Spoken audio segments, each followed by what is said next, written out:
Good morning, or almost afternoon. Good day to you. Good day to you. I'm Savannah. I'm Elysia. And this is Burden of Proof. Disclaimer, I'm getting over the flu. I sound a little nasally. But you're feeling better? Yeah, I'm feeling much better. Good. Very good. Probably won't after today, because this case is gross. Yeah. It's a doozy.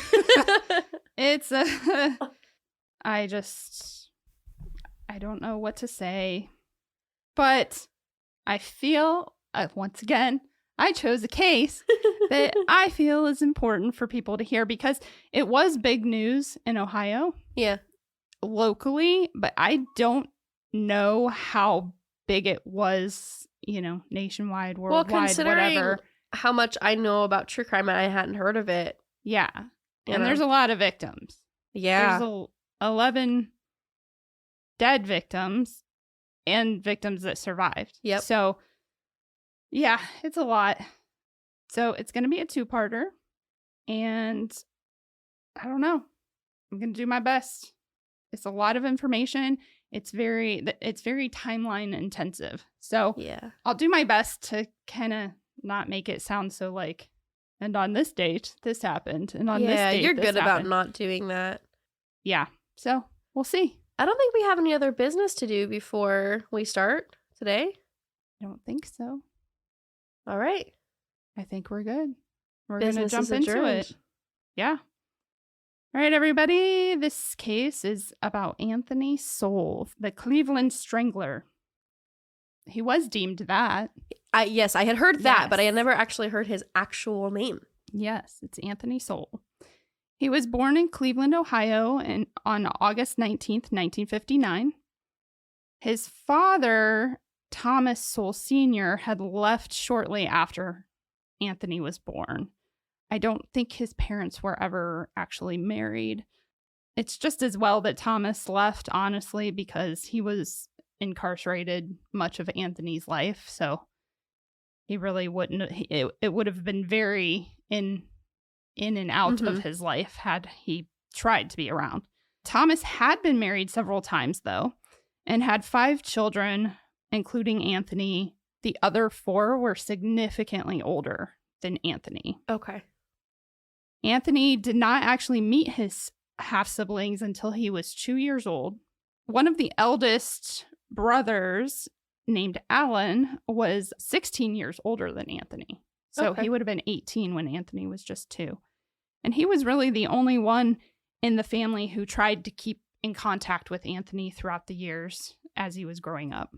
But as I know from experience having half-siblings, that's kind of difficult to do. When you have half-siblings, if your common parent isn't fully invested in both of your lives, it can make it very difficult to develop a real and healthy connection with your siblings. So Anthony's mother, Claudia Garrison, and his grandmother predominantly raised him. His grandmother's name was Irene Justice. Claudia had 4 kids, including Anthony. All of them had absentee fathers. Okay. So that's just to give you a picture. I hate to say it, but it was very typical of the time and the area that they lived in. Claudia worked, of course, being a single mom, Claudia worked multiple jobs to keep the household going, which required the children to be self-sufficient and keep the house maintained on their own. According to Anthony's testimony in court after the fact, he was exposed to a lot of sexual activity when he was as young as 4 or 5 years old. And he even recalled an incident where he was, quote, messed with by one of the older boys in the family, I'm assuming within the family. And Anthony said that he remembers defending himself by biting the guy. I think he was significantly older, so like teens. Okay. Possibly. He also shared during that testimony that he had been sexually abused around age 7 by a neighbor that everybody called Princess. Okay, Princess. Yeah. Not really royal behavior there. No. Not at all. Claudia moved the family to a larger home in East Cleveland in 1969 after the sudden death of her daughter, Patricia Davis. This was her eldest daughter. Patricia had died from natural causes from a congenital heart defect she had combined with asthma.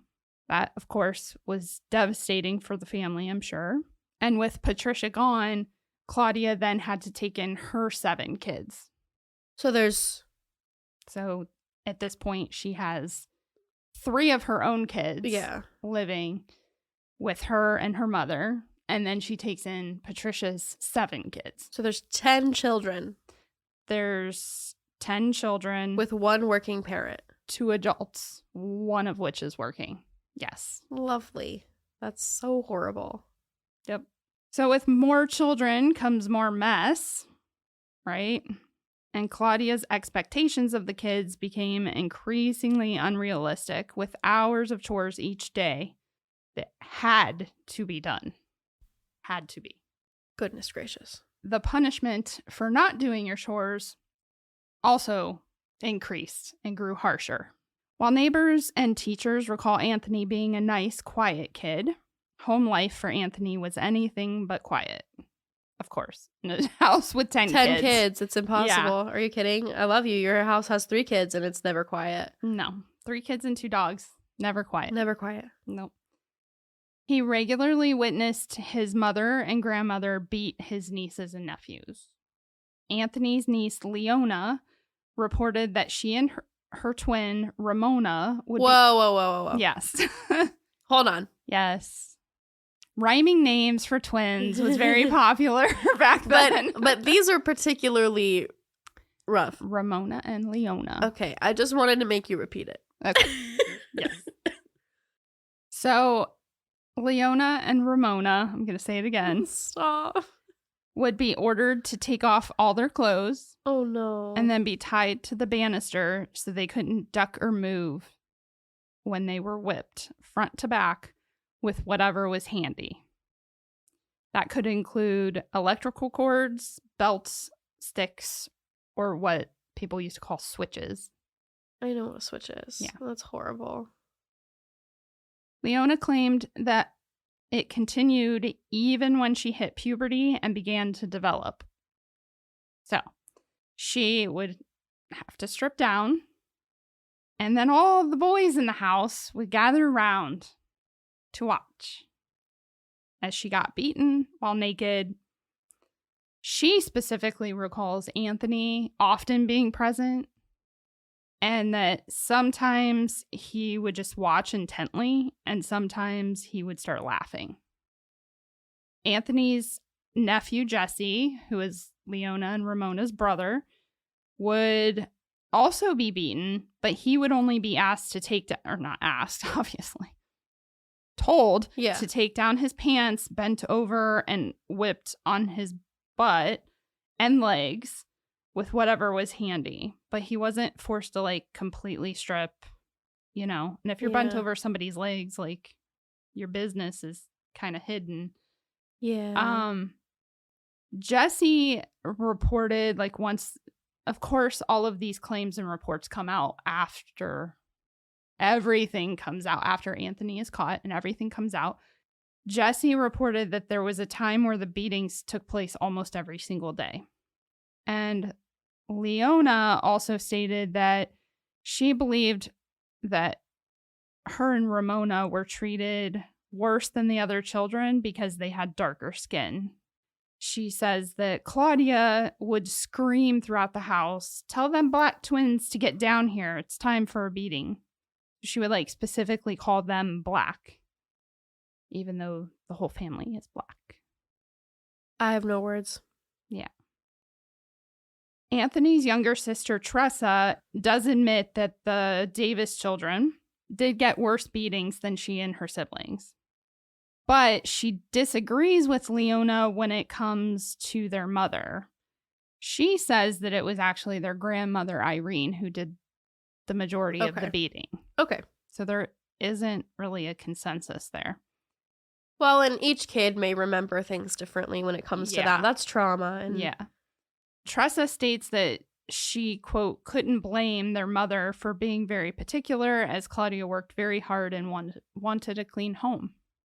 Tressa, baby. And she couldn't do it herself. So Tressa also recalls a time when Anthony failed to get his chores done and instead went to boxing practice. Claudia drove down the street to find him, and when he approached Claudia to say hello, she punched him in the face. Oh, delightful. He screamed, "Mom, you broke my nose." And she replied, "I don't give a fuck." Oh, that motherly instinct is so strong. And then I imagine that then it was, get your ass in the car and we're going to go do this. But yeah, and I mean, I'm, I know this is a big cultural difference. I hate saying that because abuse is abuse, but I mean, especially back then, you had a ton of single Black moms trying to raise families, trying to work jobs, trying to do it. So I'm not excusing abuse, but I will say it was definitely like handed down, like, and now online, I see videos often in my feed of people trying to break that cycle. Oh, absolutely. Like the Black community stepping up and saying, no, it's not, like, what good? This doesn't fix anything. It doesn't make people better. It doesn't, And we have it just as much in white culture. It's just, it's quieter. Yes. I feel like. Oh, it's hidden. It's very hidden because it's, so it's definitely prevalent everywhere. But I love that this generation, yours and mine, are both working really hard to break the cycle. Yeah. Well, yours is definitely working harder than mine did. But yes. I think my generation was more like, we didn't necessarily fight it as much when we were younger. But then as we grew up, we're like, we're going to be different kind of parents, And then, but Gen Zs are just very, no bullshit. Yeah. Like, that's not okay. I will call child services on you. I don't care if I go to foster care. Yeah. So, which, I mean, if you used properly, cool. If not, because I have heard a couple stories about Gen Z kids like saying that to their parents when it was like absolutely not a children's services situation, and they were just being brats. But I digress. Okay. So, Anthony also testified in court that he too was beaten with cords and switches, etc.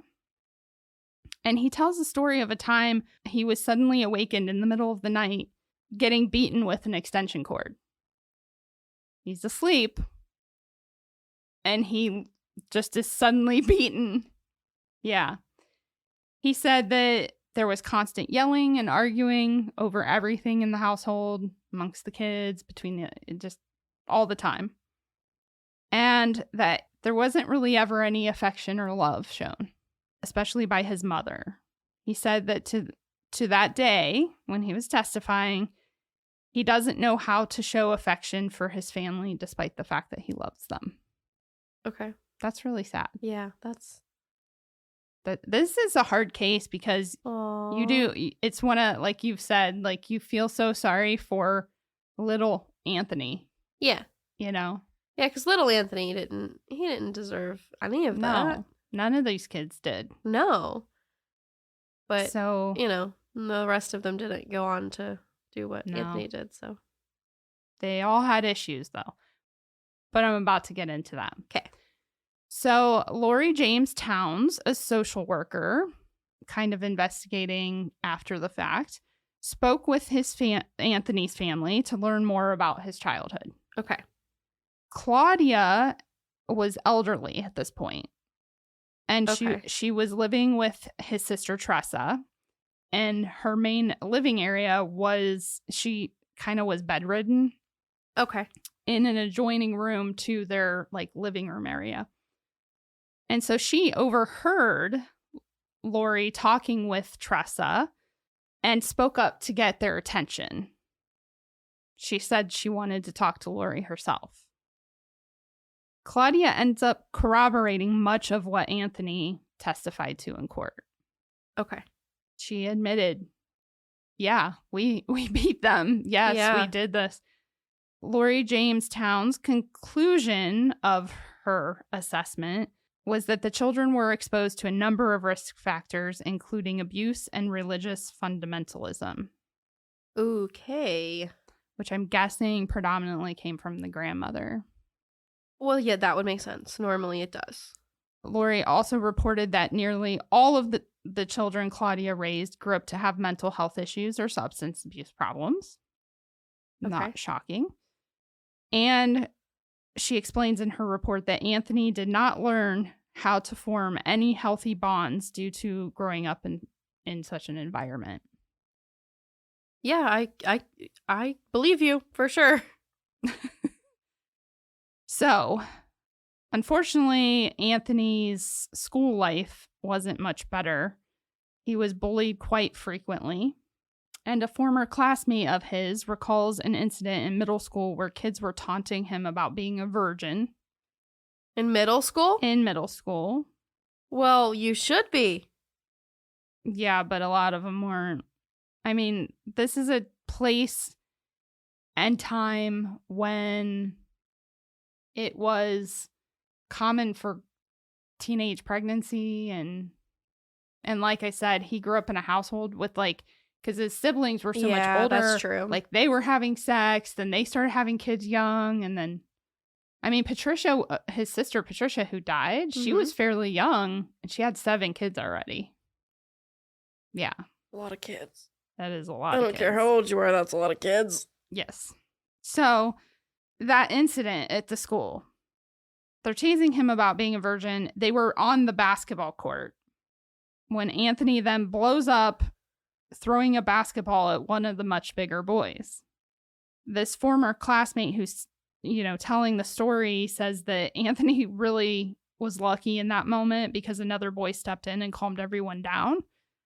She said it was unusual because Anthony never seemed like a fighter, but the specific boy that he chose to throw the basketball at was not only much bigger than him, but fought regularly. Okay. Was known for fighting people. So wasn't the smartest move on Anthony's part. But if you snap and you just get sick of it, then I guess maybe he thought, I'm going to go after the big dog. And then everyone else will leave me alone too.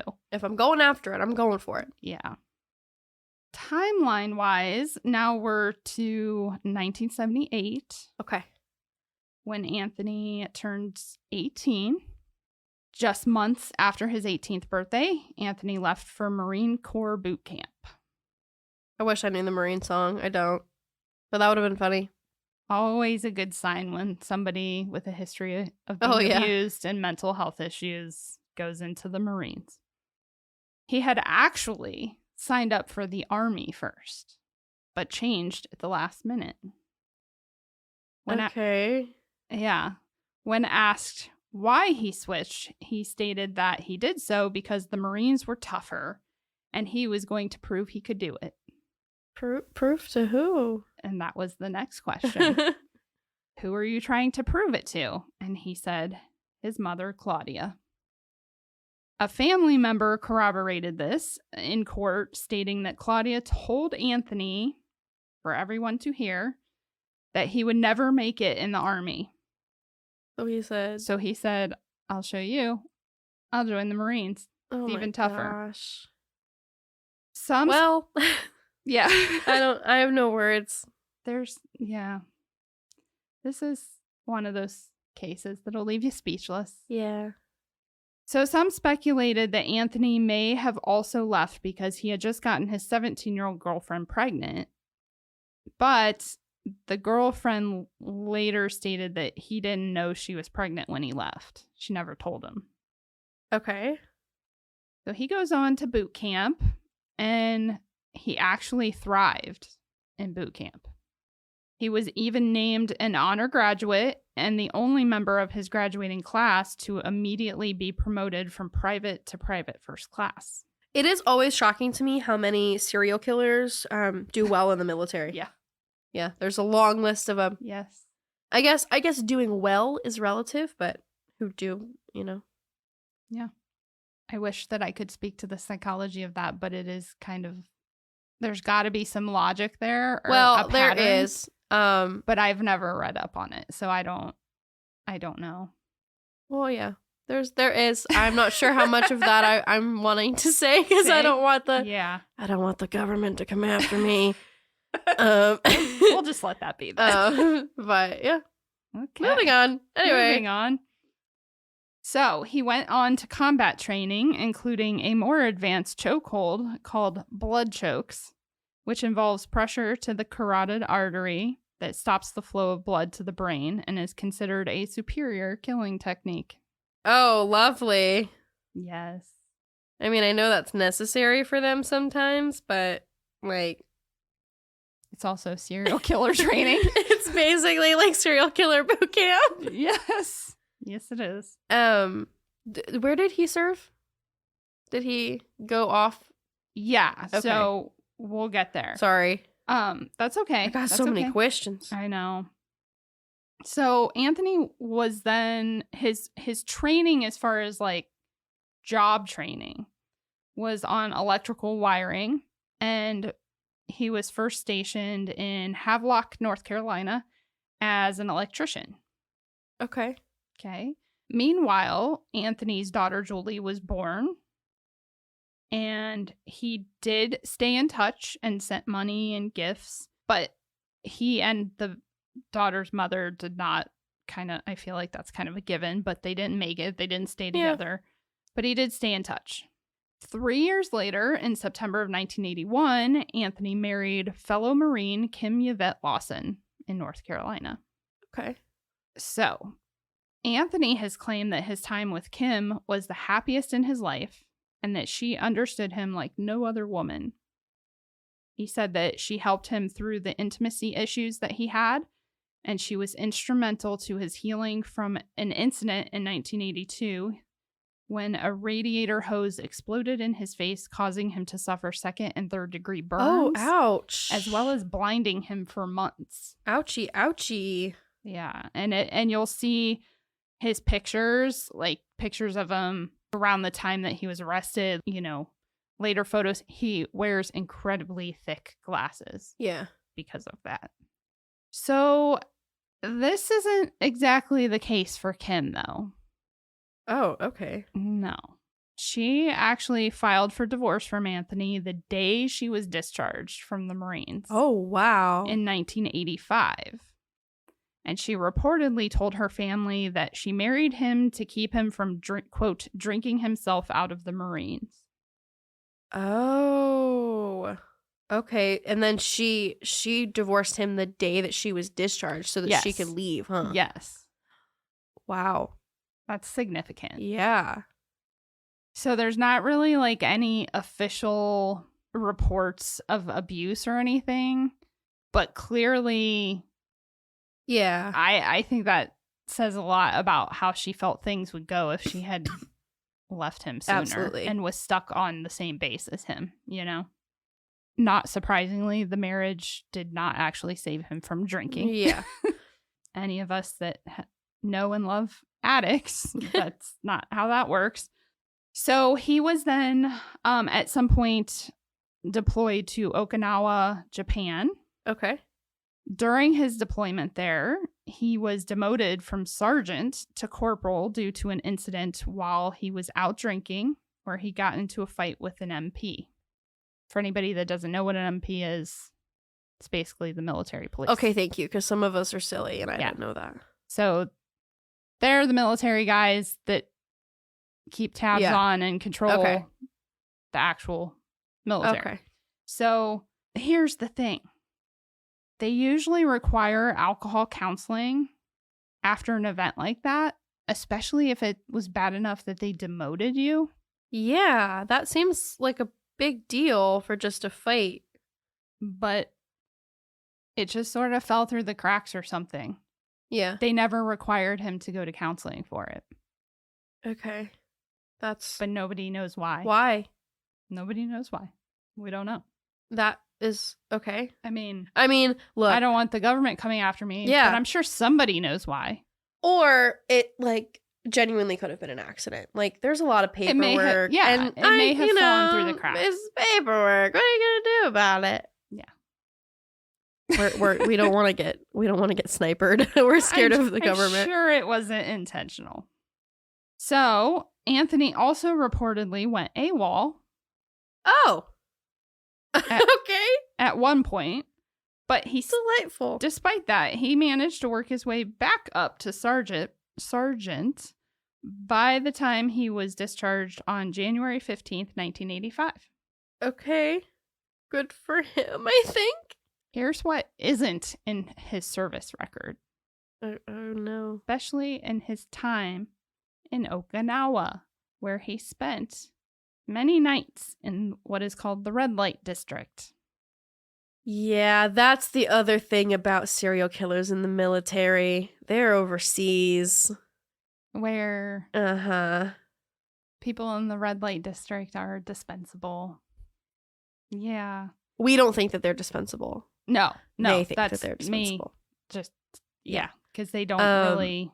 We all know how I feel much. About Israel Keys. I'm sure everybody knows how I feel about Israel Keys. You've mentioned it once or twice. And he's one of them too, so. Mm-hmm. Several sources, including a Marine stationed with Anthony at the time, say that Anthony targeted women who worked as strippers and sex workers. He would use bondage, choking, and domination acts on these girls, who many admit often felt that they had to comply with any soldiers that picked them up. Yeah. Because no, absolutely. What are they going to do? It was also rumored that he may have even strangled some of them, but nobody knows for sure. Like I said, he was discharged in January of 1985. And when Anthony returned to East Cleveland after discharge, he came back to a city full of poverty and corruption. They're Cleveland, Ohio. Yes, Cleveland, Okay. Ohio. Much like other big cities, Cleveland had developed a terrible crack cocaine problem. And he returned to his mother's home a changed man. Not necessarily in a good way. Yeah. Anthony had to share a room with his nephew at the time, who reported that he was meticulous about the room and would get very upset if anyone touched his things. Which, that's not entirely shocking after being in the military. Yeah, that's pretty normal, I would think. You get in that habit of cleaning and straightening and having everything perfect. Yeah. Honestly, that's kind of like a trauma response, because in the military, if your stuff, especially when you're early on in the military and you're lower ranking, from what I know of the people in my life that have been in the military, that's how people can mess with you. Yeah. Like if they mess up your bed or they mess something up, they put something out of place when they do the room checks, then you're in trouble. Okay. So it's not shocking that he would behave in that fashion. Okay. But it is noted in several sources, so I thought I'd mention it. The main thing, though, is that both his sister, Tressa, and his former girlfriend both reported that he didn't seem like the same person, saying he lost his playfulness and had grown more stern and even mean at times. Okay. The mother of his child also was probably having financial difficulties, so she and their daughter moved into the home as well. Okay. Which had to kind of be a strain on everybody, I would imagine. Yeah. At that point. It was very much not a happy situation. Apparently, he was behind on paying child support, but he was also angry because his ex never put him on Julie's birth certificate. Oh, so he didn't technically have to pay child support, do you think, legally? I don't know. I wouldn't think so. But if they had previously, and let me back up a second. Okay. So, Ohio. Sorry, guys. I'm from Ohio, and I was a child of a divorce where somebody had to pay, was supposed to pay child support, but often didn't. in the 80s, Ohio really didn't, like, people got away with not paying stuff. Okay. Very easily. So even if they had, like, gone to court, even if she had taken him to court somehow and said he should pay child support, blah, blah, blah, and they didn't fully stick to the whole, yeah, you know, well, it has to be on the birth certificate. It really wouldn't matter. They're not going to come after him. Okay. They really only started coming after people, honestly, I would say like the late 90s is when they really started going into their backlogs and looking and finding where people didn't pay. Yeah. And then coming after them at that point. Okay.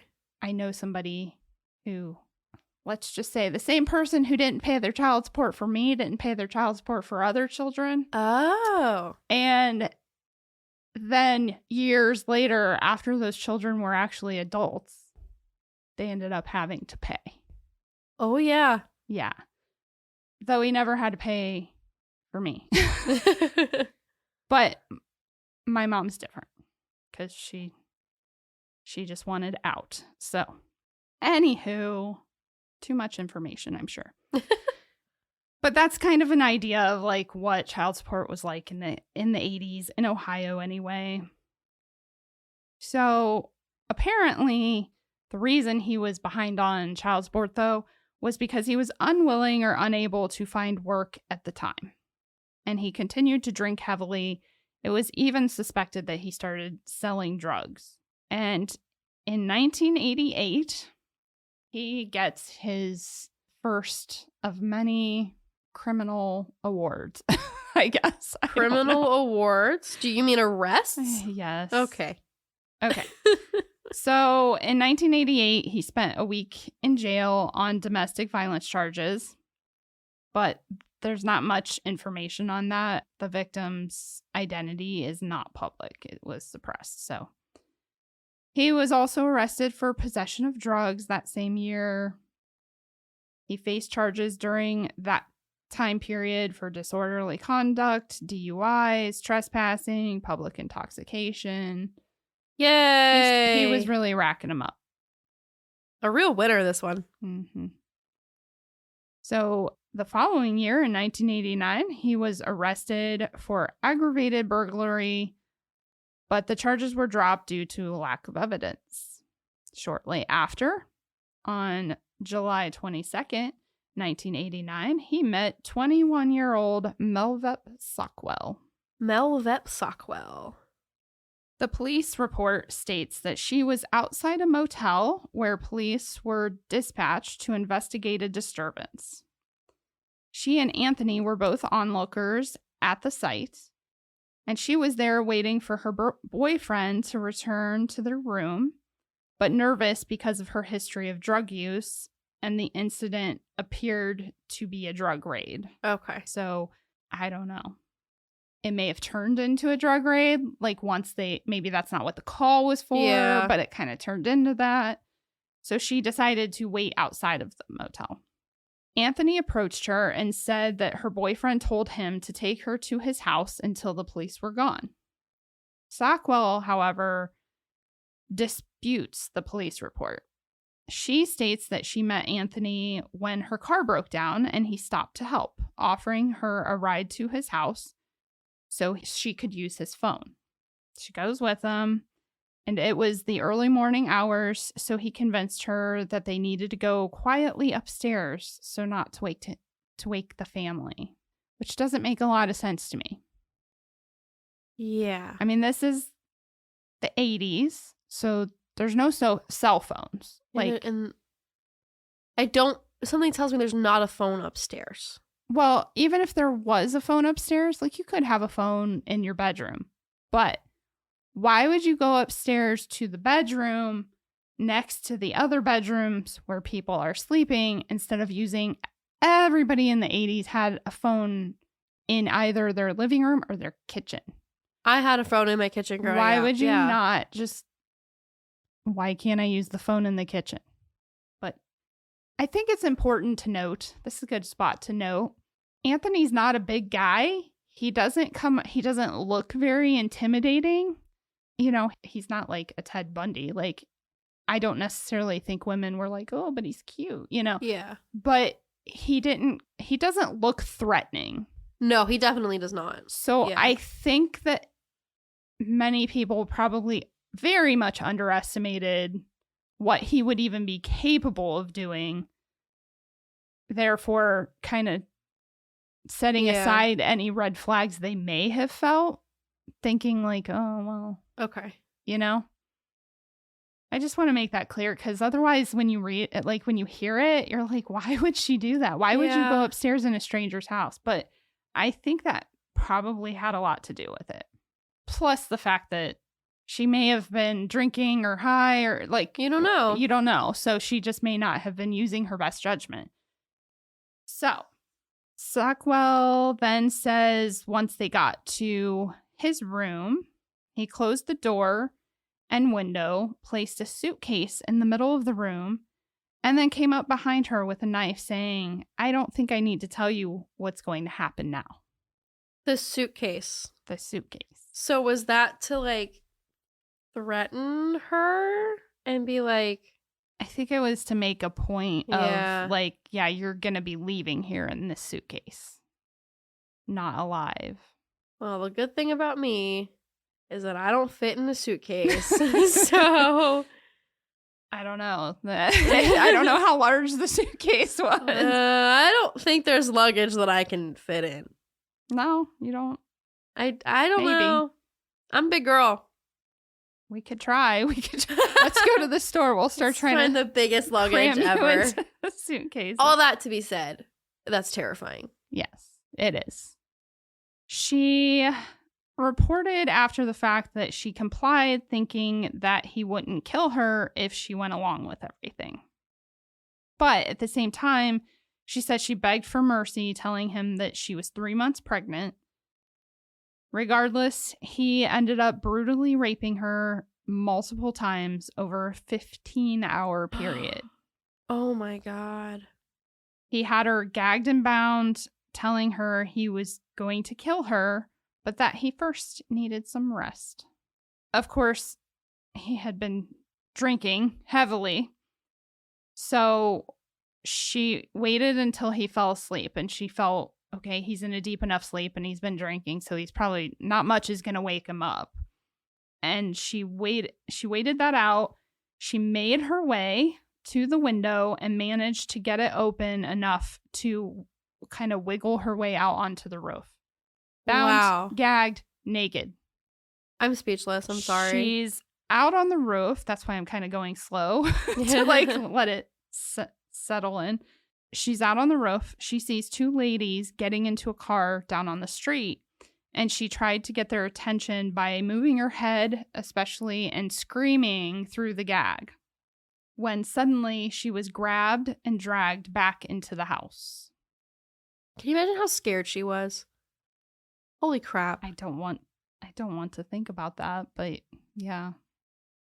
Fortunately, it was not Anthony dragging her back in. It was his sister, Tressa. However... I can't wait to see how Tressa reacts to this one. Tressa unties her, but then questioned her about, why didn't you scream? Why didn't we hear you? Oh, Tressa, babe. So No. It was very much as if Tressa didn't believe that she had been raped. I don't know. I just feel like if I see a naked woman that's bound and gagged on my roof, trying to get strangers' attention, I'm likely to believe her that something is amiss. Yeah.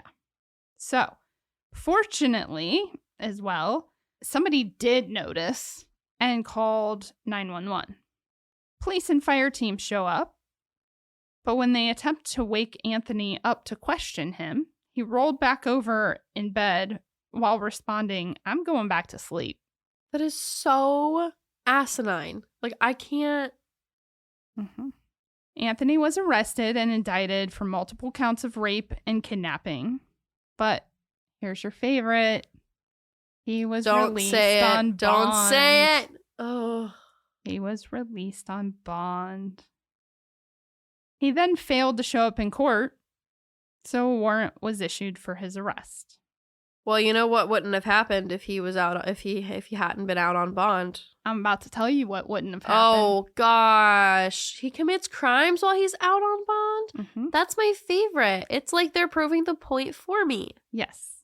On June 24th, 1990, while evading arrest for the rape of Sockwell, Anthony was accused of another rape in which the victim ultimately decided not to testify. However, they do catch him and arrest him.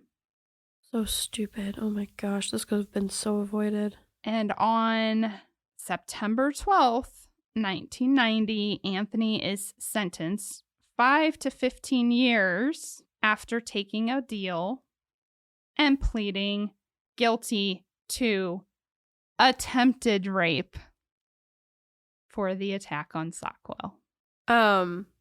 What? Mm-hmm. She was naked, Mm-hmm. tied up, Yes. gagged, Yes. and on the roof. Yes. And he's gonna do what? Less than 5? You said 5 to 5 to 15. 15 So he's gonna years. do less than 5. Well, no. Okay. He doesn't. He doesn't. I can give you that little happy piece of news. No, I'm not And happy. I'm about to. Yeah. So, now we're at his time in prison. His time in prison was from 1990 to 2005. That's the year my little brother was born. Just as he did in the military, Anthony did well with the structure and rules of prison. He attended classes focused on managing his anger and substance abuse, including a class called Cage Your Rage.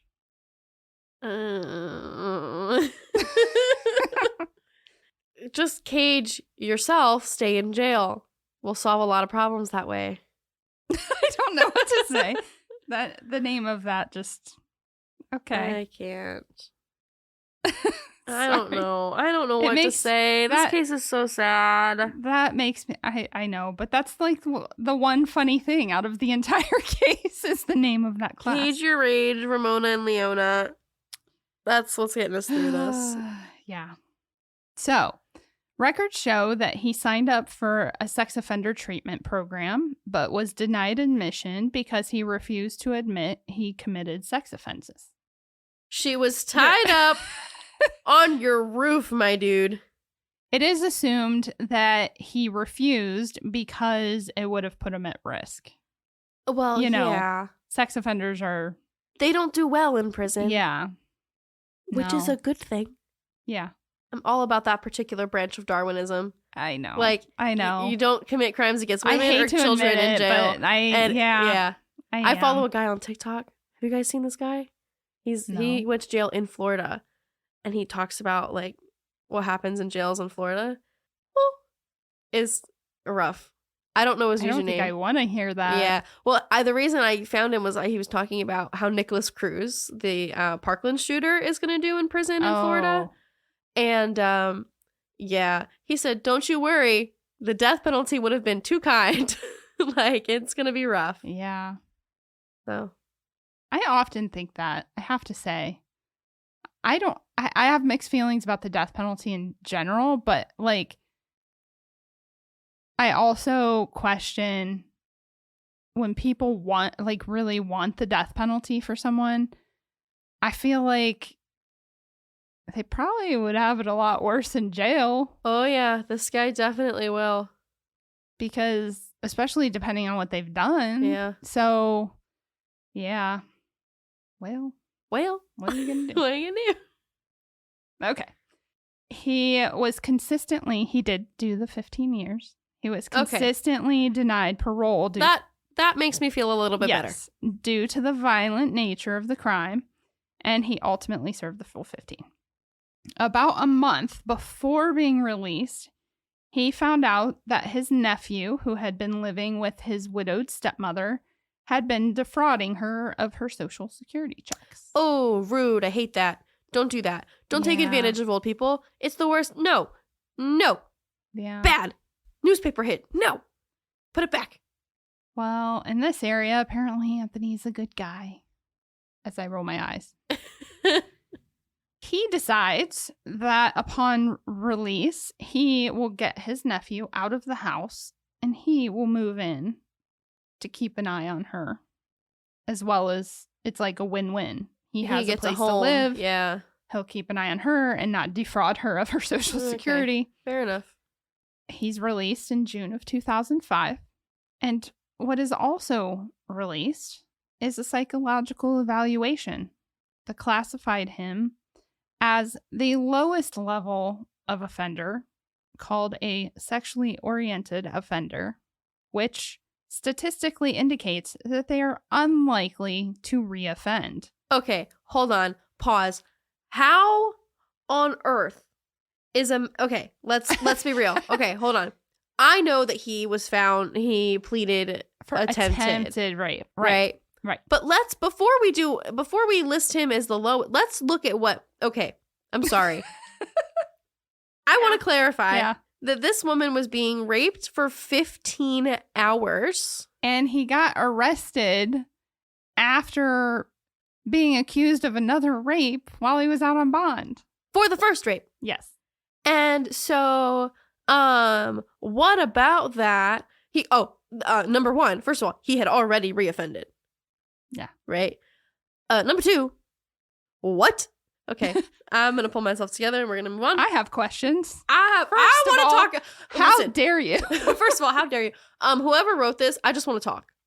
I just want to talk. Yeah. No hands. Just want to talk. Yeah. There will be some hands. There may be some hands. In parentheses. Catch these hands. Catch them. All right. I think this might be a good place to stop part 1. All right. My hands are warming up. We're going to fight somebody. I don't know who yet. You get ready. Get ready to fight. Okay. So sorry. I'm so sorry. I'm leaving that one in. No, it's going to be such a hard episode to edit because I'm coughing. It's okay. It's okay. I'll just quiet them down so they're not. It's okay. $10, 10 points if you can catch all my coughs. We'll play a game. Okay. I don't want to do part 2. We have to. Can't leave the listeners I hope you guys hanging. want to. I hope you want to hear part 2.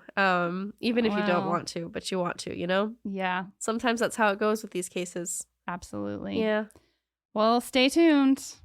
Part 2 is coming. It'll be Monday. Yes. You'll get part 2. So. Absolutely. Bright and early on Monday morning, you'll have something to listen to on your way to work.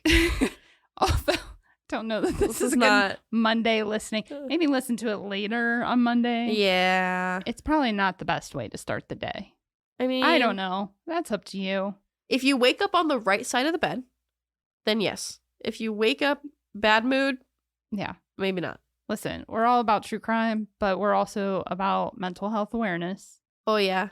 And don't make yourself suffer by listening to the wrong things at the wrong time or by listening to too much. Why do I feel attacked? You're not. We're all guilty of it. I think anybody that loves true crime is guilty of that. Yeah. And so I would just like to bring awareness to it yeah. so that you can catch it before you like spiral. Yeah, okay. She's right. Please listen to both parts for our numbers. Yes. But yes. Yeah. Listen to both parts. Thanks for listening. Yeah. We'll catch you on Monday. I'm just dreading it. Okay. Bye. Bye.